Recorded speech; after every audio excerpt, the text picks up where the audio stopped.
Hello everybody, I'm Dr. M. Welcome to VMC. I wanted to make a relatively short and informal video today.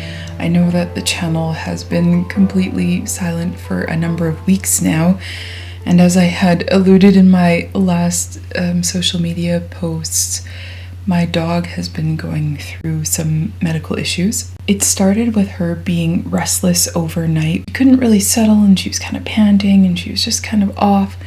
And then about 3 in the morning, she got the entire household up because she started vomiting. She vomited 4 times in a pretty short succession. So the next day, the Friday, I brought her into the vet clinic. So we did 3-view abdominal x-rays and we ran as comprehensive as a blood work panel as we could with the in-house machines we have. And everything looked completely boring.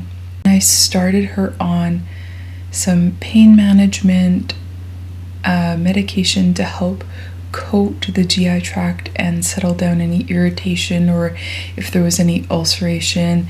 And I also started her on very frequent and small canned prescription gastro meals to see if that would settle her stomach, and I also started giving her medication for nausea. She did improve over the next few days, but then she kind of flatlined and was, say, maybe 60% back to her usual self, but just not improving anymore. So a week later, I brought her back into the clinic and we repeated the x-rays. We also repeated her blood work. And on these views, I thought maybe her spleen was looking a little enlarged in the one view.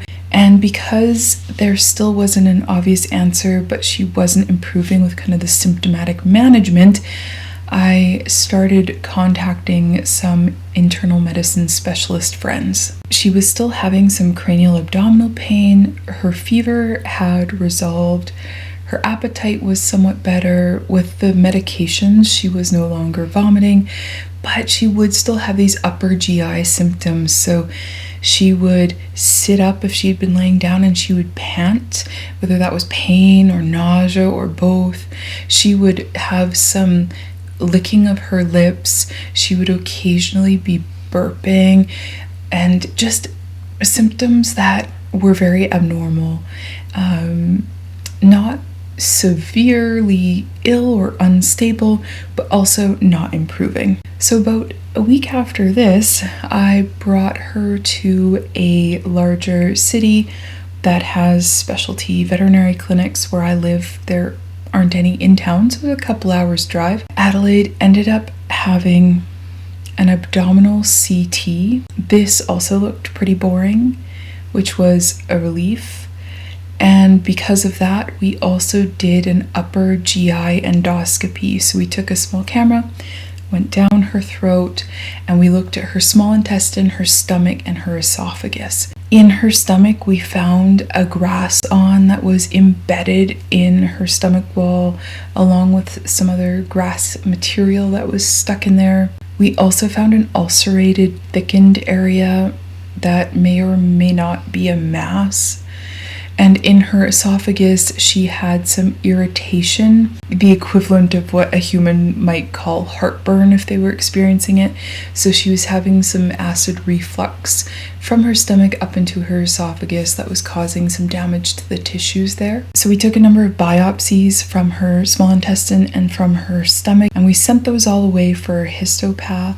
We also sent all of her other images to a veterinary radiologist for an official radiology report. So thus far, this has been a multi-week event that has been quite frustrating because I don't have an answer as to why my dog is feeling so unwell. She was continuing to get us up around 3 or 4, sometimes 5 in the morning, just dealing with upper GI symptoms, and she would occasionally be vomiting. So my sleep has been very disrupted and very sparse for the last number of weeks.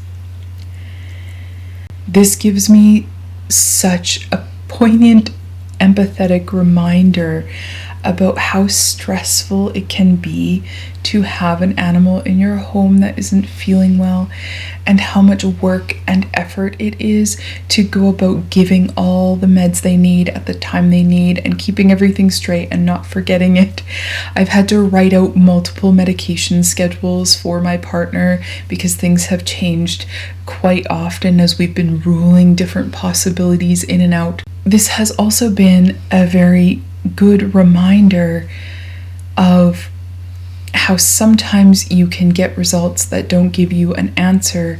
However, those tests were still incredibly important to do. And that knowledge is very valuable as it enabled me to further tailor her treatment plan. So I wanted to put in that little PSA that just because you get negative test results, that doesn't mean that they aren't incredibly valuable to your veterinarian while trying to treat your pet. The third thing I wanted to touch on today is, once again, the importance of pet insurance.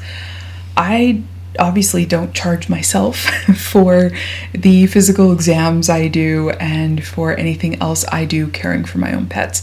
And on top of that, I get employee discounts. Even so, at this point, we are over $10,000 of tests and treatments and imaging studies and anesthesia and all of it. Thankfully, I do have pet insurance for my dog, so I've paid about 20% of that. Even so, paying that amount is an immense struggle for our budget.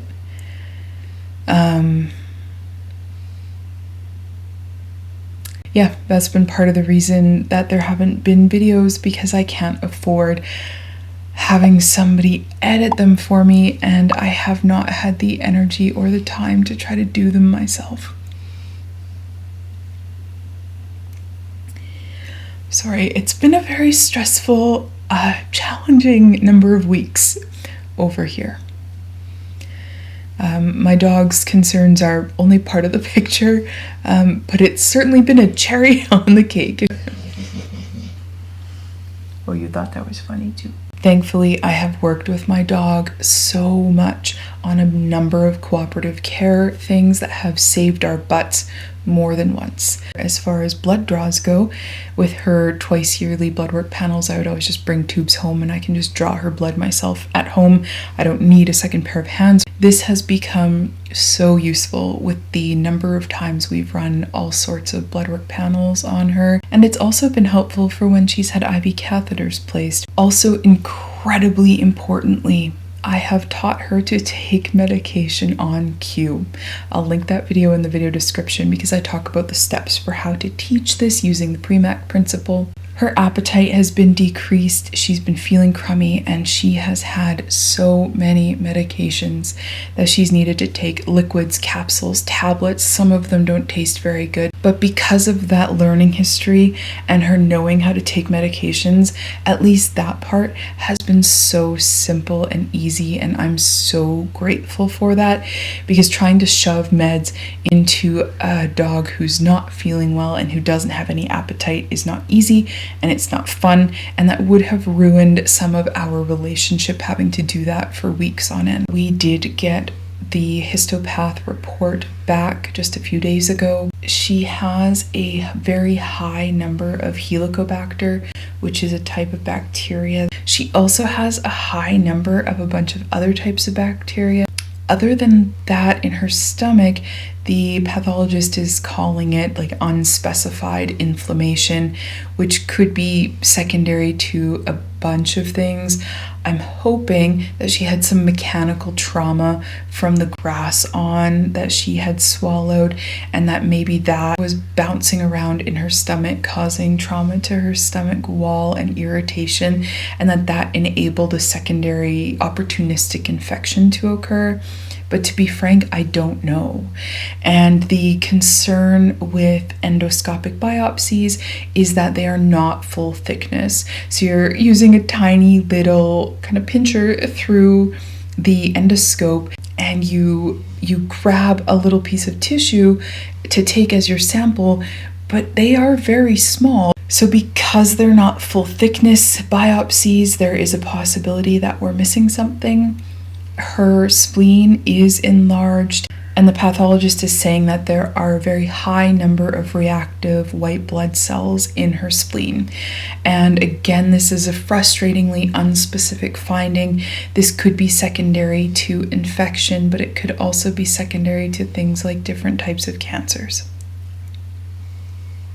So where we are now is we are treating her for the Helicobacter and for the other bacteria that are present. So we simply won't know if this resolves her issue until a number of weeks have passed. I'm just trying to get us to that point right now. That's all I can do, is kind of the one day at a time.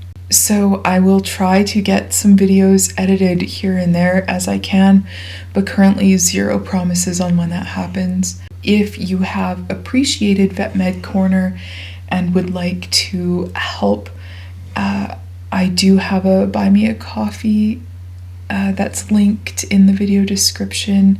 I would be very grateful for help. I would take those funds and pay an editor to edit some videos for you all. Of course, times are very tough for so very many people, so do not feel like this is something that you need to do at all. I would be very thankful for your support in any way. So that's the update. Thank you for supporting VetMed Corner and for being such a lovely group of people.